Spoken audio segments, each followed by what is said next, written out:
With today's budget, the government is leaving us penniless, literally. The 1 cent coin will be phased out for many, and that news brought mixed reactions. Dan Hutchings has more in tonight's Checkpoint. Jim, a nickel for your thoughts? Doesn't quite have the same ring to it, does it? But for the government, getting rid of the cent made sense, and it will save $11 million a year.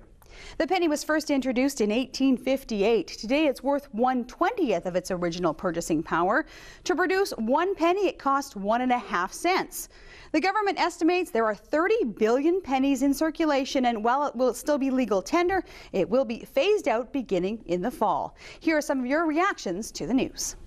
I think it's about 5 years too late to do it. They should have done it 5 years ago. It's just a nuisance. You know, when I was on my way here, I tried putting a nickel into the meter and it wouldn't take it. So as far as I'm concerned, they get rid of the nickel too. I'm a fan of the penny. I pick them up when I see them. It's money. I think if they just round up, we're just going to pay more for things. I've always had the penny, never had a problem with it, except maybe a heavy pocket, and I don't see why we need to get rid of it. Jim, it's interesting to note that when it was first produced, the penny contained 95% copper. Now the copper content is down to 4.5%. Currently, it's mainly made of steel. And we want to hear from you. What do you think of the government's decision to get rid of the penny? Totally good idea. They do it in Australia, been doing it for ages. You round up, you round down, everybody gets used to it real quick. When I was a kid, I used to go around our neighborhood and look in gardens and look everywhere for pennies. And then I used to go buy candies for those pennies. You wouldn't be able to do that if they had no pennies. It's irrelevant to me. I give them away. So I don't really have any need for it. I don't know why we need it. Nothing costs a penny, so let's lose it. I like having my penny jar. I don't want to lose it. I don't want to have to get rid of it.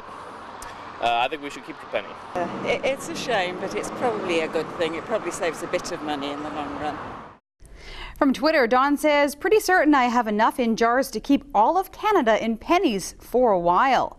From Facebook, Marge says, I will keep my jar pennies for Ramoli. It's all I use them for anyway. Michelle says, well, I guess the kids get nickels in their piggy banks instead of pennies.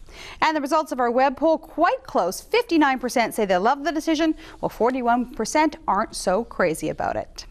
The federal government says it will encourage charities to collect pennies as a fundraiser. Say what you will about the 1 cent coin, but it wasn't long ago the CHEK lobby was filled with pennies as Janice Edroff raised $1 million with her penny drive.